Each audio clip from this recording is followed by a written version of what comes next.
YCP అధినేత YS Jagan Palnadu పర్యటనపై తీవ్ర వ్యాఖ్యలు చేశారు. ఎమ్మెల్యే చదలవాడ అరవింద్ బాబు జగన్ పర్యటనకు వచ్చిన జనమంతా కిరాయి రౌడీలంటూ మండిపడ్డారు.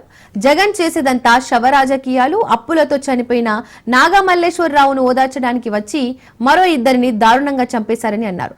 కనీసం వారి కుటుంబాలను పరామర్శించకుండా వెళ్లారని, వీళ్ల కూటమి ప్రభుత్వాన్ని ప్రశ్నించేందుకు ఫైర్ అయ్యారు. 11 సీట్లకే పరిమితం చేసిన జగన్ కి బుద్ధి రాలేదంటున్న ఎమ్మెల్యే చదలవాడతో మా గుంటూరు ప్రతినిధి రమేష్ ఫేస్ టు ఫేస్.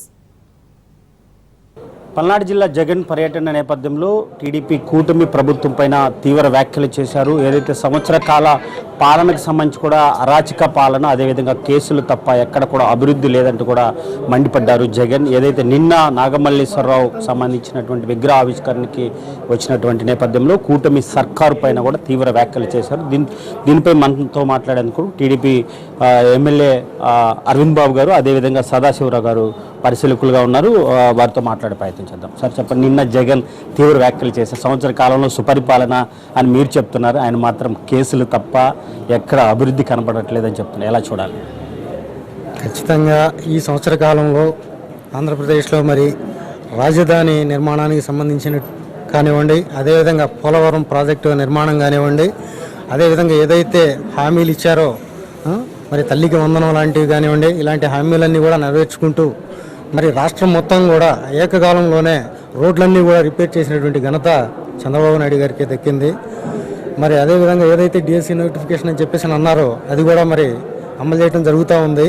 మరి నిన్న పల్నాడు వచ్చి చాలా హాస్యాస్పదం అనమాట. ఈ ప్రాంత ప్రజానికానికి మొత్తానికి తెలుసు అప్పుడు ఏం జరిగింది అనేటువంటిది.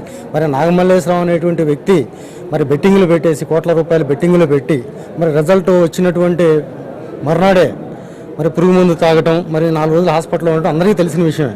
అప్పటికి జగన్మోహన్ రెడ్డి గారు ముఖ్యమంత్రిగా ఉన్నారు, చంద్రబాబు నాయుడు గారు ప్రమాణ స్వీకారం చేయలే. ఆ రోజు వరకు ఉన్నటువంటి డిఎస్పీలైనా, సిఐలైనా, ఎస్ఐలైనా ఆ ప్రభుత్వంలో నియమించబడినటువంటి వాళ్ళే ఉన్నారు తప్ప అసలు అంత టైం ఎక్కడుందండి? నిజంగా నిన్న ప్రోగ్రాం అంతా కూడా శవరాజకీయాలు మొదలుపెట్టినట్టుగా అర్థమవుతుంది, క్లియర్గా అర్థమవుతుంది రాష్ట్ర ప్రజానీకానికి. అంటే జగన్కి మనం గుంటూరు నగరం నుంచి మొదలైన దగ్గర నుంచి కూడా పెద్ద ఎత్తున కార్యకర్తలు వచ్చారు. ప్రజాదరణ పెద్ద ఎత్తున కనిపిస్తున్నటువంటి సునామీలాగా ప్రజలు వచ్చినారు. సో ఆయన మీద ఆధారం లేకపోతే అంతమంది జనం ఎలా వస్తారు? ఇప్పుడు ఒక రాష్ట్ర స్థాయి నాయకుడు ఒక కార్యక్రమానికి వస్తూ ఉన్నప్పుడు సహజంగా వాళ్ళ మొబలైజేషన్ అనేటువంటిది నాయకులు చేసినటువంటి పరిస్థితి క్లియర్గా కనిపిస్తూ ఉందండి. అది కేవలం అది మొబలైజేషన్ ద్వారా కొంతవరకు చేశారు, కానీ మేమైతే మాకున్నటువంటి సమాచారం ప్రకారం అయితే అంత గొప్ప సక్సెస్ అయితే మాత్రం అది కాదండి. అది అంత గొప్పగా అయితే జనాలు వచ్చారని అయితే మేము అనుకోవట్లేదు. ఆ వచ్చిన కొంతమంది కూడా చాలా తీవ్రంగా శ్రమించి మొబలైజేషన్ చేస్తేనే కాస్త వచ్చారు తప్ప జగన్మోహన్ రెడ్డి మీద నమ్మకంతో మాత్రం రాలేదు.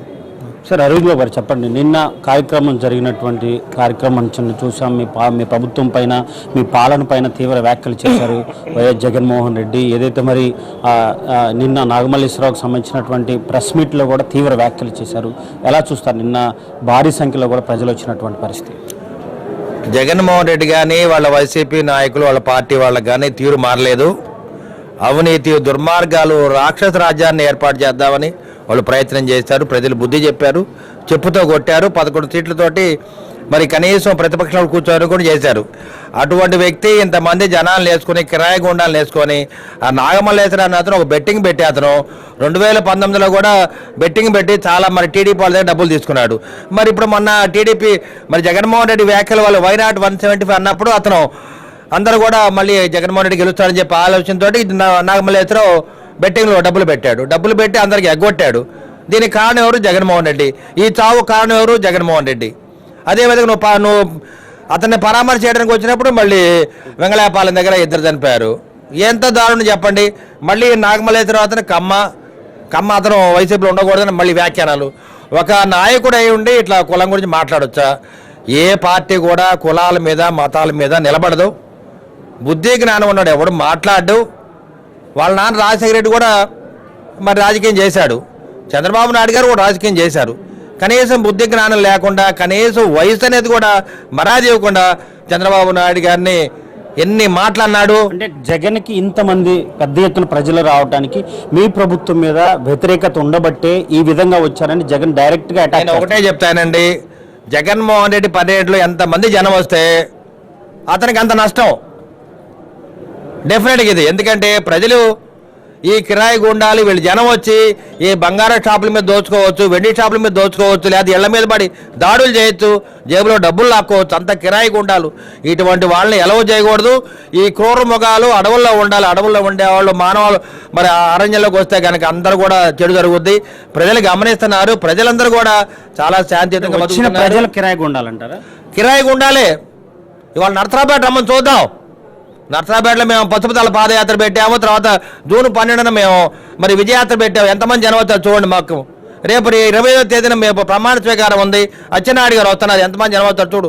జనం కొలమానం కాదు, వచ్చిన జనం సరైన వాళ్ళ, డిసిప్లిన్ వాళ్ళ, నీతిమంతుల కాదు. చూడండి, తాగి తందనాలాడి కిరాయి గుండాలని ఎక్కడో తీసుకొని నువ్వు కడప నుంచి ఇవాళ దాడులు చేస్తే, దాడులు జరిగి నిజంగా 2 మనుషులు చనిపోయారు. వాళ్ళ కుటుంబాలు ఎవరు బాధ్యులు?